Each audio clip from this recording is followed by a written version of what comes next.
Mana hurmatli kuzatuvchilarimiz, fermerlarimizni taklif qilganmiz. Fermerlarimizdan ham qisqacha suhbat olamiz. Mana bu yoqda bizani Jizzaxdan kelgan Abjalla akam, Quyechirchiqdan Quvvatbek akam, bizani mana ukamiz, mana Namangandan Vodiydan bizani Ubaydilla ukamiz keyin Sho'tda dehqonchiligini qilib, mana bizani shunchalik darajada vystavka qilishimizga sababchi bo'lgan Farhod akamizlar, yana bir Olmosdan bizani Makka ekuvchi dehqonimiz Obidjon akamiz hammalarini mana yig'dik.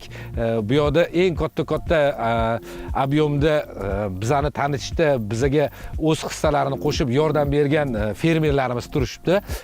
Endi fermerlarimizni qisqacha o'zligini qiziqqan savolligi bo'yicha bitta savol berishadi, keyin savol-javob alishib olishadi.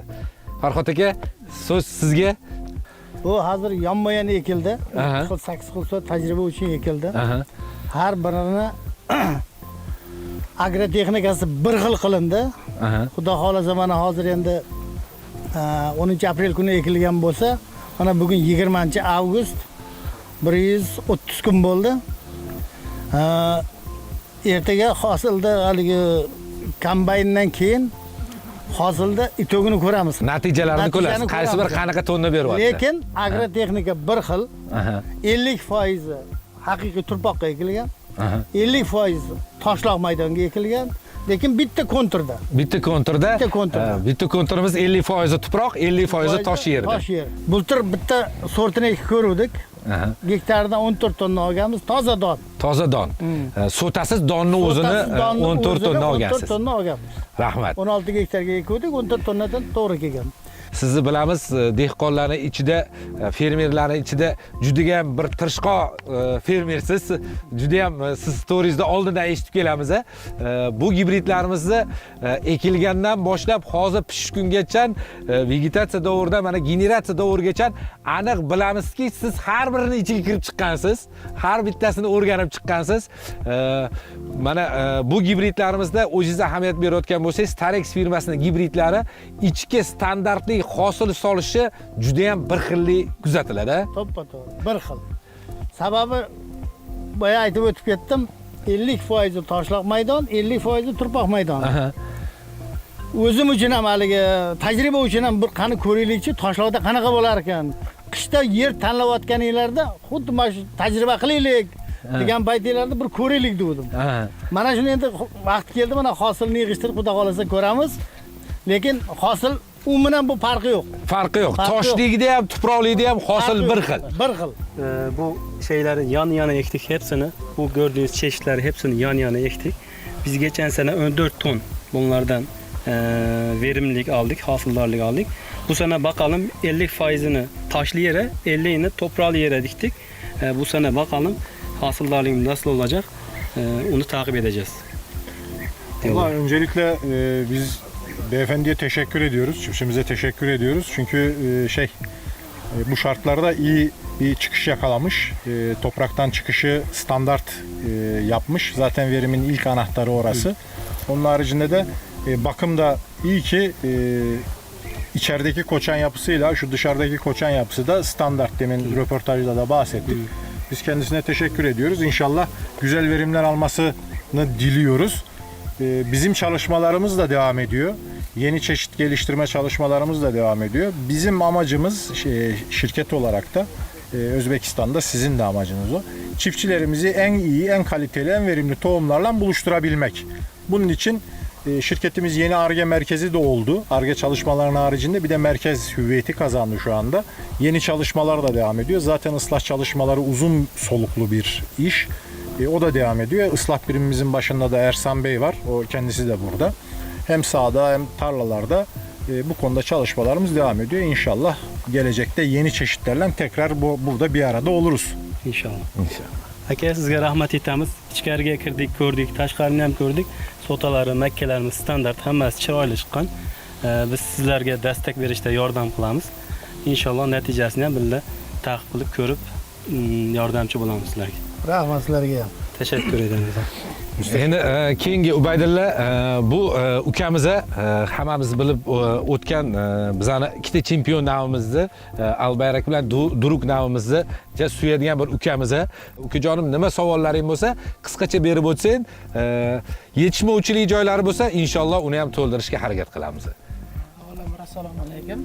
Men shu Tarex firmasi O'zbekistonga kirgandan beri asnovda shu Teke Duruk bilan Albayrak nomini ekaman. Endi boshqa sortlarni ham o'rtada ekib ko'rdik. Asosiy meni yerimda suv tanqisligi uchun menga ko'proq shu effekt beryapti. Lekin bitta bizga hozir kamchilik bo'layotgani ichki bozorimizga rangini muammo qilyapti. Misol narx pasaysa, o'sha rangini muammo qilib aniqlayapti. Shuni o'zgartirish iloji bormi? Misol sariq, misol liliya rangi sariq, shuni o'zgartirish iloji bormi? Bu yerda aytyaptilarki, Albayrak bilan Duruk nomimiz bizani yer sharoitlariga juda ham zo'r keladi. Faqatgina bizanikilar hali bu narsani to'liq tushunishmagani uchun sal rangiga qarab turib narxini arzonroq tarzda so'rashyapti. Imkoni bo'lsa shunaqa seleksiya yaratib bersinki, shu Durukka, Albayrakka o'xshaydigan navlar, lekin sariq bo'lsin. Bizim pazarlamada çok renklere bizim insanların hassasiyet var. Albayrak ve Doruk gibi kırmızı renkleri sarı renke değiştirme bir şanslarımız var mı? Şimdi bir çeşidin rengini değiştirmek diye bir şey aslında olmuyor. Rengini değiştirdiğiniz zaman ana babasında veya ebeveynlerinde işte veya onun geldiği yerde, ebeveyninin de geldiği ebeveynlerde değişiklik yapmış oluyorsunuz. O zaman yeni bir çeşit oluyor aslında o. Dolayısıyla kırmızıyı sarıya çevirmek değil, sarı yeni bir çeşit. Benzer özelliklerde yeni bir çeşit elde etmek lazım. Şimdi aslında genetik olarak baktığımızda Albayrak'ın sarı renklisi aslında lila. Yani lila biraz şeye yakın, Albayrak'a yakın. Rengi de sarı. Boy yapısından tutun da koçan yapısına kadar çok benzer özellikleri var. TK kum var, gene sarı renkli. Hani Albayrak'a alternatif, danelik kısımda o alternatif oluşturacak kısım. Onun da koçan yapısı tabii daha farklı ama sarı renkli. Doruk'la Albayrak'ın renkleri genetik özelliklerinden geliyor. Dolayısıyla bunlardan birini değiştirdiğiniz zaman çeşit de değişmiş oluyor. Ama bu talebe istinaden şu anda işte Ersan Bey de bahsedecektir. Yeni çalışmalarımız var. Tescilde yeni çeşitlerimiz var. O yeni çeşitlerimizin burada adaptasyon denemelerini, uyum denemelerini yapacağız. Biliyorsunuz Abdurrahman Bey'le beraber, sizlerle beraber burada adaptasyon denemesini yapmadığımız şeyi çiftçilere satışını gerçekleştirmiyorsunuz. Önce adaptasyon denemelerini kuruyoruz. Bölgeye verimlilik, hastalık vesaire konularında gözlemlerini aldıktan sonra çiftçilerimize satışını gerçekleştiriyoruz. Çiftçi arkadaşımızın bahsettiği konuda ya şu anki alternatifler bunlar olarak değerlendireceğiz. İşte lila, TK kum olarak değerlendireceğiz. Veya bölgesel uyum olacaksa daha erkenci Gerdano gibi daha erken, bir tık daha erken çeşitleri değerlendirebiliriz. Ya da yeni tescil ettireceğimiz çeşitlerden adaptasyon denemelerini belki demonstrasyon tarlaları kurup adaptasyon denemelerini yapacağız. Yeni çeşitleri bu şekilde onların hizmetine sunacağız. Belki Ersan Bey bu konuyla ilgili bir şey söylemek isteyebilir. Yeni çeşit geliştirme çalışmalarımızla alakalı. Çünkü tescilde çeşitlerimiz var bildiğim kadarıyla. Aynı şekilde Evet abi şöyle. Tolga Bey'in de söylediği gibi özellikle ıslah çalışmalarımız Mısır'da çok yoğun bir şekilde devam ediyor. Her yıl yaklaşık 2000-2500 yeni çeşitle ıslah çalışmasını yürütüyoruz. Bu kademeler her yıl farklı kademelerde devam ederek en son işte 15-20 çeşitle her yıl Tarım Bakanlığı'na biz tescil başvurusunda bulunuyoruz yeni çeşitlerden. Bu çeşitlerin bölgelere, ülkelere uyumuna göre kesinlikle Tolga Bey'in de söylediği gibi çeşidi burada öncesinden daha küçük alanlarda görüp uygunluğunu test etmedikten sonra ticarete vermiyoruz. Şu anda yine tescilde 3 tane aday çeşidimiz var. Ve bu biraz önce bahsettiğimiz çeşitlere de benzer çeşitler, alternatif olacak çeşitler. Hem silajlıkta hem danelikte hem verim olsun hem kalite olsun. Artık iklim özellikle çok hızlı bir şekilde değiştiği için bu iklimin değişikliğine de ayak uyduracak çeşitler üzerinde çalışmalarımız var. Yakın bir zamanda inşallah bu sene yine kuracağımız çeşitlere, denemelerde kuracağımız çeşitlerde uygun olanları önümüzdeki seneye ticari olarak da değerlendirebiliriz. Burada hani her çeşidin tek noktada aynı performans göstermesi gibi bir durum yok. uygun olan çeşidi uygun bölgelerde daha çok satıp pazarlayacağız. Hem o bölgedeki insanlar hem mağdur olmayacak hem de bu çeşitlerin bilinirliği veya işte ülke ekonomisine katkısı daha yüksek olacak. Burada ben kısaca bir de şeyi hatırlatmak isterim. Zaman zaman şeyi duyuyoruz. Özellikle Tarex çeşidi Özbekistan'da çok yoğun bir şekilde rağbet gören bir firma ve çeşitler. Bu özellikle piyasada fason şey dediğimiz yani bu sahte ambalajlarla sahte çeşitler satılıyor. Bunları da zaman zaman tespit ediyoruz, görüyoruz. Bizim Tarex olarak Özbekistan'daki tek temsilcimiz Greenland firması ve özellikle Özbek vatandaşlardan, çiftçilerden şunu rica ediyoruz ki Greenland firmasının sattığı tohumları başkasına göstermesinler. Mutlaka Greenland'ın ismini arasınlar. Bizim başka Özbekistan'da başka sattığımız bir nokta yok. Tarex tohumlarını ancak Greenland'da alabilirler. Teşekkür ederim. Makka jo'xorilarimizni boya aytib o'tganimizdek, sinov uchastkamizda 2,5 mingga yaqin makka jo'xorilarimiz mavjud. U 2,5 ming makka jo'xorilar har yili sinab kelinyapti. Unga va yangiliklarni qo'shib kelyapmiz.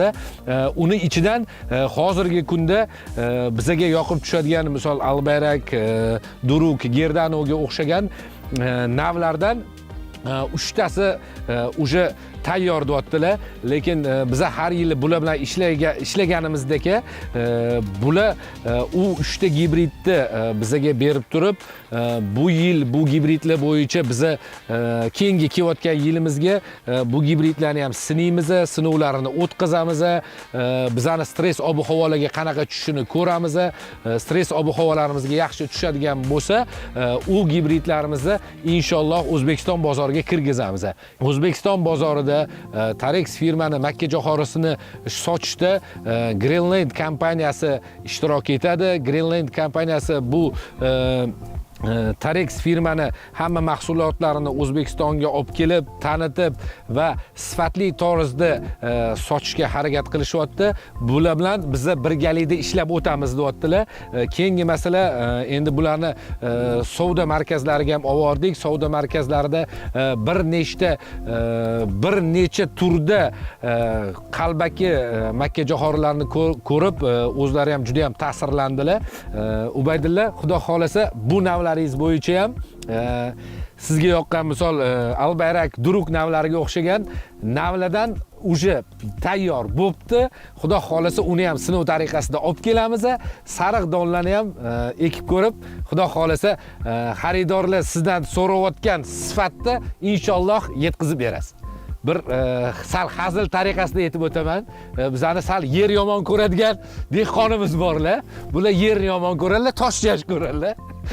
Bular 1 gektar yerni hisobini oladigan bo'lsak, 70-80% ni tosh tashkil qiladigan yerda birinchi bo'lib shu Quvvat bekamda ko'rganman u yerni. Ana o'sha yerda dehqonchiligini qilib, bizani yuzimizni yoriqqa olib chiqib, tannaji 11 tonna 700 dan 15 tonna 800 gacha olib chiqqansiz a? 16,5 tonnagacha olib chiqdilar o'sha toshli zonada. Çiftçilerimizle şimdi konuştuk. Çiftçilerimiz verdiği soruları cevabını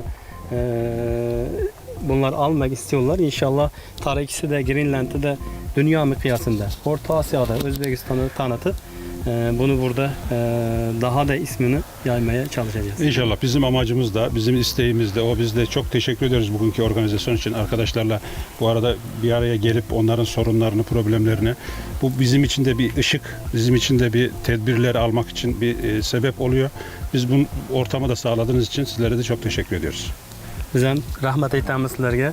Bizni kutib mehmon qilib, bizga balalarga olib kelib, bizni makkalar bilan tanishtirdilar. Biz sizlardan xursand bo'ldik. İnşallah birga ishlaymiz. Hurmatli dehqonlarimiz, mana o'zingiz bilib o'tgandek, mana biz fermerlarimiz bilan, mana Turkiyadan kelgan bizning mutaxassislarimiz bilan ozgina fikr alishdik, tushunmagan joylarimizni bir-birimizni tushunishga harakat qildik. Bizga kerak bo'lgan ma'lumotlarni bulardan olib turib, inshaalloh bundan keyin mana misol kapinni sistema bo'yicha urug'larni navini stressga chidamli sariq navlarini olib kelishga va kalibrovkalar bo'yicha xudo xohlasa xolasa u yengilliklarni hammasini O'zbekistonga olib kirishga harakat qilamiz. Bizlarni kuzatishda davom etinglar. Bizni sizlar uchun yengilliklar qilishdan charchamaymiz. Bu yoqda bizlarni Tarexdan kelgan mutaxassislarimizga kattakon rahmat. Fermerlarimizga kattakon rahmat. Xudo xolasa yana yengilliklar qilib, sizlarga kerak bo'lgan informatsiyalarni yetkazib berishga harakat qilamiz.